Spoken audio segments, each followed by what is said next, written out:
अमूल ये सिर्फ एक ब्रांड नहीं है बल्कि हमारे लाइफ का एक पार्ट है। सुबह की चाय से लेकर बच्चों के फेवरेट बटर तक अमूल हर घर का हिस्सा बन चुका है। लेकिन अमूल सिर्फ स्वाद का नाम नहीं है, ये 36 लाख से ज्यादा किसानों के लिए माई बाप है जो उनकी मेहनत का असली हक उन्हें दिलाता है। वैसे तो इस ब्रांड को शुरू करने की नौबत ही इसलिए आई थी क्योंकि किसान पॉल्सन जैसी कंपनियों के एक्सप्लॉयटेशन से इतने परेशान थे कि जान तक देने को मजबूर हो गए थे। लेकिन फिर किस तरह से गुजरात के आनंद गांव से एक रिवॉल्यूशन शुरू हुआ जिसने न सिर्फ इन किसानों की किस्मत बदली बल्कि पूरे भारत को एक नई पहचान दिलाई। आज का ये वीडियो भी आपको लेकर जाएगा उसी क्रांति के सफर पर। और हाँ, अमूल गर्ल की कहानी सुनी है आपने? नहीं ना? तो फिर चलिए सब कुछ शुरू करते हैं।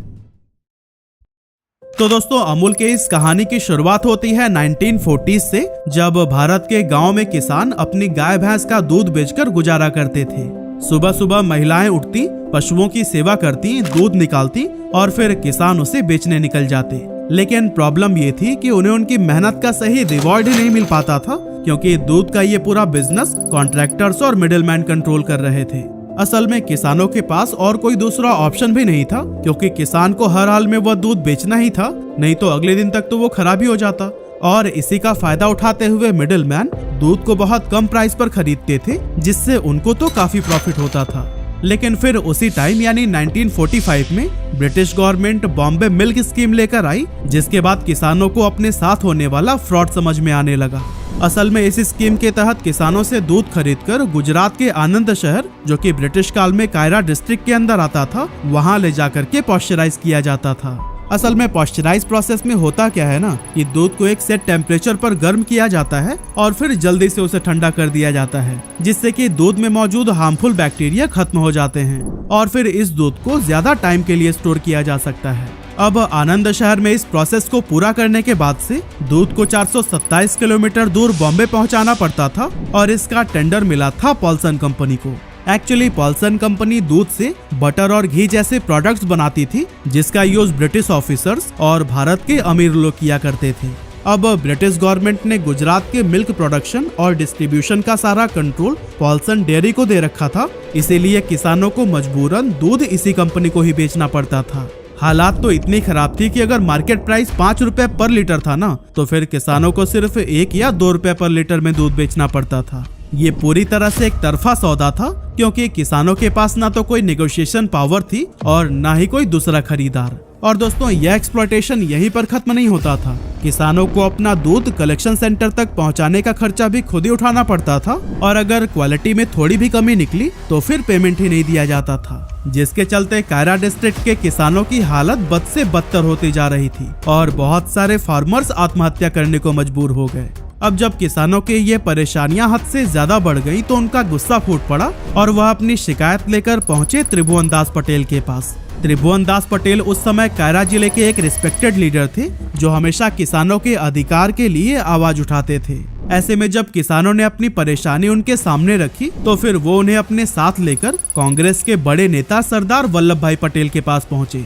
असल में सरदार वल्लभ भाई पटेल को किसानों का मसीहा माना जाता था।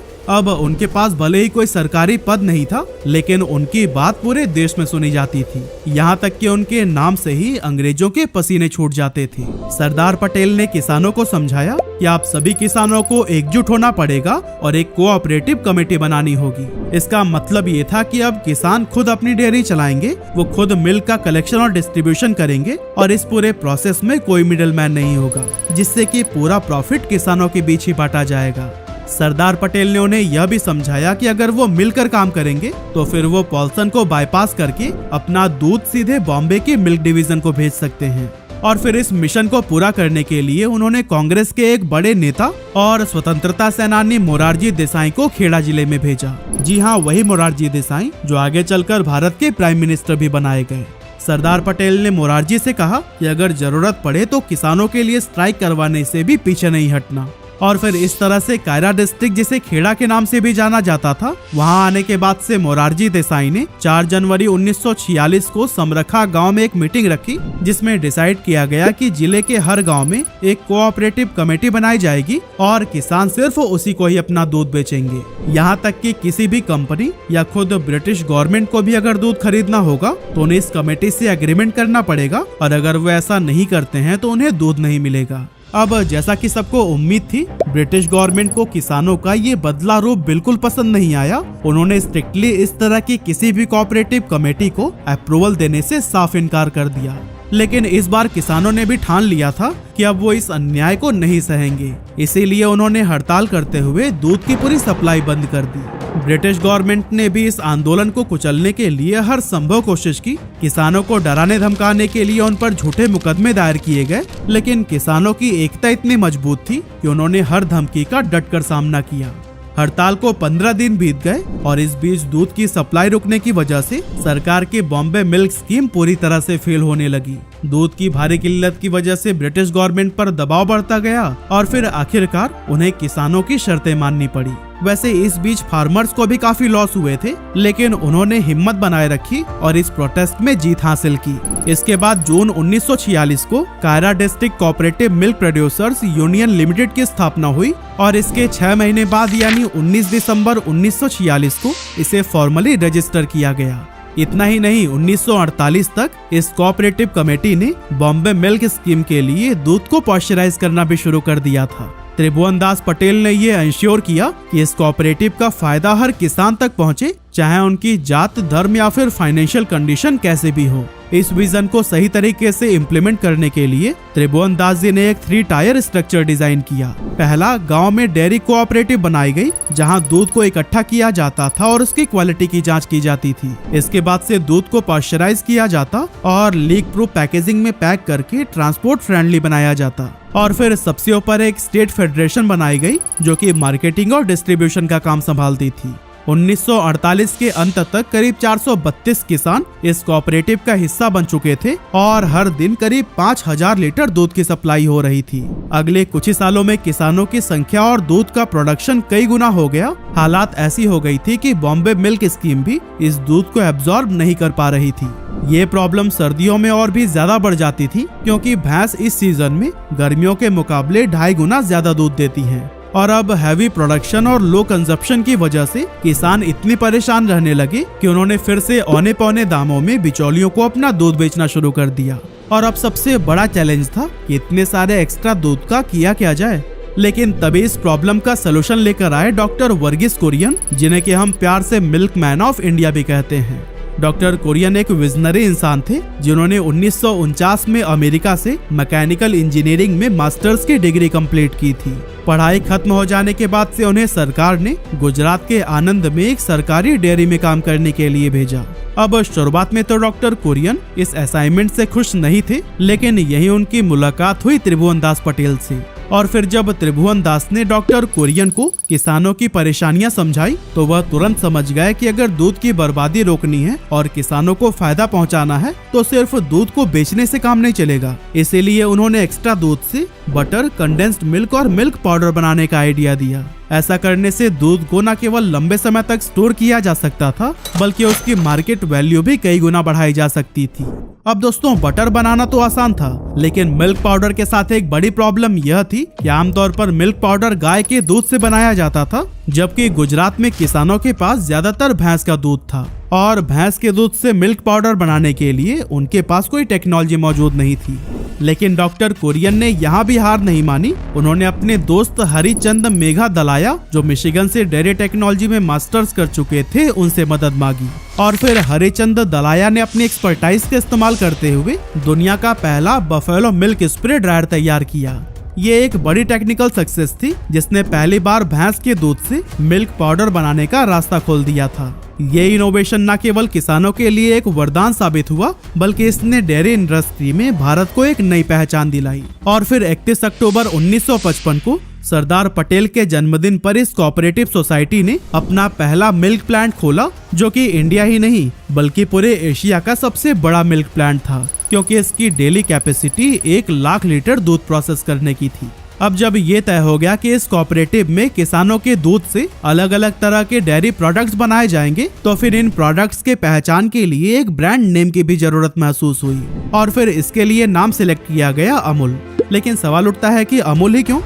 इस नाम के पीछे दो बड़ी वजह थी। पहली वजह ये थी कि अमूल शब्द संस्कृत के अमूल्य शब्द से आया है, जिसका मतलब होता है प्राइसलेस यानी कि अनमोल, और ये नाम दूध और बाकी डेयरी प्रोडक्ट्स के असली मूल्य को दर्शा रहा था। और दूसरी वजह थी कि अगर आप आनंद मिल्क यूनियन लिमिटेड का शॉर्ट फॉर्म निकालेंगे तो फिर वो भी अमूल ही बनता है। लेकिन दोस्तों, अमूल का सफर अब भी इतना आसान नहीं था, क्योंकि अमूल का बटर लॉन्च होते ही एक बहुत बड़ा फेलियर साबित हुआ। और इसकी सबसे बड़ी वजह थी उस टाइम मार्केट में पहले से मौजूद पॉल्सन का बटर। असल में पॉल्सन के बटर को पुरानी बासी क्रीम से बनाया जाता था, जिसे बिना रेफ्रिजरेशन के 1 हफ्ते तक बाहर रखा जाता, और इस प्रोसेस की वजह से क्रीम में खटास आ जाती थी और पॉल्सन के बटर का स्वाद बहुत अलग होता था। इसके अलावा पॉल्सन अपने बटर की सेल्फ लाइफ को बढ़ाने के लिए उसमें काफी ज्यादा नमक डालता था, जिससे कि उसका स्वाद नमकीन हो जाता था। और एक और बड़ी बात ये थी कि पॉल्सन का बटर गाय के दूध से बनाया जाता था, जिससे कि उसका रंग हल्का पीला होता था। और दोस्तों, लोगों को पीले और नमकीन पॉल्सन बटर की मानो आदत सी पड़ चुकी थी। लेकिन जब अमूल का बटर लॉन्च हुआ तो इसे ताजा क्रीम से उसी दिन ही तैयार किया जाता था, जिसकी वजह से इसमें किसी भी तरह की खटास नहीं होती थी और इसका स्वाद भी बिना नमक वाला था। इसके साथ ही भैंस के दूध से बने अमूल के बटर का रंग भी सफेद था। और फिर दोस्तों, पॉल्सन के आगे अमूल का फ्रेश सफेद और बिना नमक वाला बटर किसी को भी पसंद नहीं आया। इस प्रॉब्लम का सलूशन ढूंढने के लिए अमूल ने भी अपने बटर में नमक मिलाना शुरू कर दिया, और साथ ही कंपनी ने थोड़ा सा रंग डाल के अपने बटर का कलर भी पीला कर दिया। हालांकि डॉक्टर वर्गीस कुरियन को ये बदलाव बिल्कुल भी पसंद नहीं आया, क्योंकि वो हमेशा ताजगी और क्वालिटी पर जोर दिया करते थे। लेकिन धीरे धीरे उन्हें ये भी बात समझ आने लगी कि कस्टमर सेटिस्फेक्शन और उनकी आदतों का ख्याल रखना भी किसी भी ब्रांड के लिए बहुत जरूरी होता है। इन बदलाव के बाद से अमूल का बटर धीरे धीरे लोगों के बीच में पॉपुलर होने लगा, और अमूल ने पॉल्सन को न केवल टक्कर दी बल्कि उसकी जगह ही छीन ली।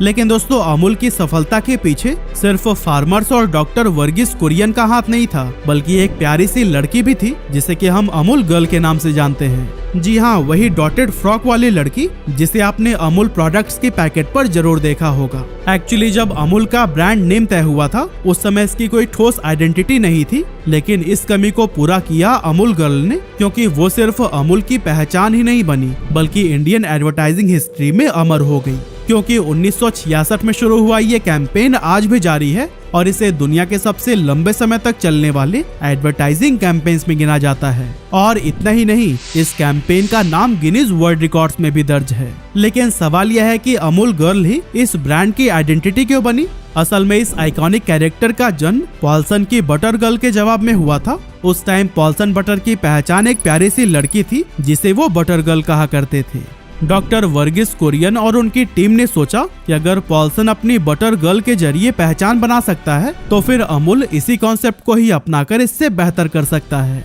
और तभी एडवर्टाइजिंग प्रोफेशनल सिल्वेस्टर दा कुन्हा और उनकी टीम ने अमूल गर्ल का आइडिया पेश किया, और फिर यहीं से शुरू हुआ अटरी बटरी एडवर्टाइजिंग कैंपेन।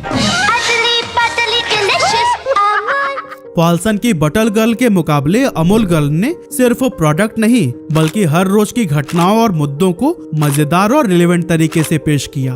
अरे, जज्बातों में बहकर हम कहानी में थोड़ा सा आगे आ गए, लेकिन चलिए 1970s में हम वापस चलते हैं, जब अमूल की सफलता ने गुजरात में मानो क्रांति ला दी थी। हर जिले में इसी तरह के यूनियन बनने लगे जो कि दूध के व्यापारियों को सीधे जोड़ते थे। लेकिन डॉक्टर वर्गीस कुरियन को जल्दी समझ आ गया कि अगर ये सारे जिले अपना अपना ब्रांड बनाकर एक दूसरे के साथ में ही कंपटीशन करने लगे तो फिर इससे सबको नुकसान होने लगेगा। और फिर इसी प्रॉब्लम का ही सलूशन निकालने के लिए 1973 में सरकार ने Gujarat cooperative milk marketing federation की स्थापना की। इस फेडरेशन ने सभी जिलों के यूनियन को एक साथ जोड़कर अमूल के ब्रांड नेम के तहत काम करने का मौका दिया। इसके कुछ सालों के बाद से पॉल्सन, जो कभी इंडियन मार्केट में बटर किंग था, धीरे धीरे कमजोर होने लगा, और इसके पीछे की बड़ी वजह थी गवर्नमेंट की पॉलिसीज। असल में सरकार ने फैसला किया कि डेयरी इंडस्ट्री को पूरी तरह से कोऑपरेटिव ऑर्गेनाइजेशंस के जरिए ऑपरेट किया जाएगा। लेकिन इस नई पॉलिसी का सबसे बड़ा असर प्राइवेट कंपनीज पर पड़ा, खास करके पॉल्सन के ऊपर। पॉल्सन इन नए रूल्स के साथ में एडजस्ट नहीं कर पाई और आखिरकार उसे अपना बिजनेस बंद करना पड़ा। इसी दौरान डॉक्टर वर्गीस कुरियन ने इंडिया में ऑपरेशन फ्लड की शुरुआत की, जिसे कि व्हाइट रिवॉल्यूशन के नाम से भी जाना जाता है। ये दुनिया का सबसे बड़ा डेयरी डेवलपमेंट प्रोग्राम था, जिसके तहत गांव से दूध को कलेक्ट करके देश के अलग अलग हिस्सों में सप्लाई किया जाने लगा। ये इनिशिएटिव इतना सक्सेसफुल रहा कि इंडिया दुनिया का सबसे बड़ा मिल्क प्रोड्यूसर बन गया। और दोस्तों, अमूल ने न सिर्फ किसानों को आर्थिक रूप से मजबूत बनाया, बल्कि कस्टमर्स तक भी फ्रेश और हाई क्वालिटी डेयरी प्रोडक्ट्स पहुंचाए। इस बीच अमूल अपने प्रोडक्ट पोर्टफोलियो का भी लगातार एक्सपेंशन करता जा रहा था। जैसे कि 1980s में अमूल ने चीज और आइसक्रीम के सेगमेंट में भी कदम रखा, जिससे कि इसकी रीच और भी ज्यादा बढ़ गई। अमूल की पॉपुलैरिटी 80s और 90s में इतनी ज्यादा हो चुकी थी कि इसके नकली प्रोडक्ट्स भी मार्केट में आने लगे थे, क्योंकि कई सारे स्कैमर्स ने खराब क्वालिटी के प्रोडक्ट्स पर अमूल का लेबल लगाकर बेचना शुरू कर दिया। इस प्रॉब्लम से निपटने के लिए अमूल ने स्ट्रिक्ट लीगल एक्शन लिए, अपनी पैकेजिंग में होलोग्राम और यूनिक कोड्स ऐड किए और कंज्यूमर्स को अवेयर करने के लिए लार्ज स्केल पर कैंपेन्स भी चलाए। असली बटर में दूध मलाई होती है और अटर पटर में अटर पटर होता है अंकल। जिसमें दूध मलाई नहीं वो बटर नहीं। अमूल बटर, असली बटर। आप भी पूछिए, अटर पटर है कि असली अमूल बटर है। हालांकि इन चुनौतियों के बावजूद अमूल ने कभी भी अपने एक्सपेंशन को नहीं रोका। फॉर एग्जाम्पल 1990s में इसने फ्लेवर्ड मिल्क जैसे प्रोडक्ट्स लॉन्च किए। साथ ही 2000 के दशक में अमूल कूल, मस्ती बटर मिल्क और हेल्थ फोकस्ड प्रोडक्ट्स जैसे अमूल प्रो को मार्केट में लाया गया। 2010 तक अमूल ने रेडी टू ईट और डेयरी बेस्ड डिजर्ट को भी अपने पोर्टफोलियो में शामिल कर लिया और अपने वास्ट प्रोडक्ट पोर्टफोलियो की मदद से इसने शहरी मार्केट के साथ साथ गांव के दूर दराज इलाकों में भी अपनी मजबूत पकड़ बना ली। अमूल की मेहनत और डिटर्मिनेशन का ही ये नतीजा था कि 2010-11 के फाइनेंशियल ईयर में इसने $2 बिलियन सेल्स टर्नओवर का माइलस्टोन पार कर लिया। इसके ठीक 10 साल बाद जब कोविड-19 पैंडेमिक ने इंडिया में दस्तक दी, उस समय इंडियन इकोनॉमी को 10 लाख करोड़ रुपए से भी ज्यादा का नुकसान हुआ। बहुत सी $1 बिलियन इंडस्ट्रीज इस टाइम मुश्किल में आ गई थी और डेयरी इंडस्ट्री भी उनमें से ही एक थी। इस क्राइसिस के चलते इंडिया के मिल्क प्रोड्यूसर्स हर दिन करीब 112 करोड़ रुपए का नुकसान उठा रहे थे।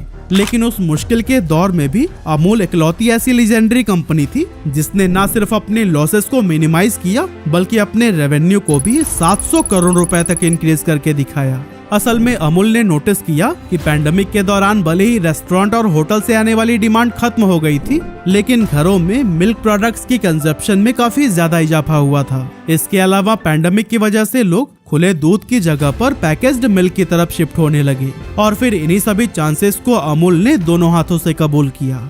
अब दोस्तों, अगर हम आज अमूल की बात करें तो इसकी सप्लाई चेन बहुत ही बड़ी और वेल ऑर्गेनाइज्ड है। अमूल के पास कुल 18,700 सोसाइटीज हैं जो कि दूध के कलेक्शन और डिस्ट्रीब्यूशन को संभालती हैं। साथ ही 5,000 मिल्क टैंकर्स हर दिन 200 चिलिंग स्टेशंस तक दूध पहुंचाते हैं। इसके अलावा 10,000 डिस्ट्रीब्यूटर्स हैं जो कि अपने अपने एरिया में प्रोडक्ट को रिटेलर्स तक, और 1 मिलियन से भी ज्यादा रिटेलर्स हैं जो कि अमूल प्रोडक्ट को कंज्यूमर्स तक पहुंचाते हैं। आज अमूल के साथ 36 लाख से भी ज्यादा किसानों का डायरेक्ट कनेक्शन है और ये भारत के अलावा 50 से भी ज्यादा देशों में अपने डेयरी प्रोडक्ट्स को एक्सपोर्ट कर रहा है। लेकिन दोस्तों, अंत में बस मैं यही कहना चाहता हूँ कि अमूल सिर्फ एक डेयरी ब्रांड नहीं है, बल्कि उन लाखों किसानों की मेहनत और संघर्ष की कहानी है जो अपने और अपने परिवार के भविष्य को बेहतर बनाने के लिए हर दिन मेहनत करते हैं।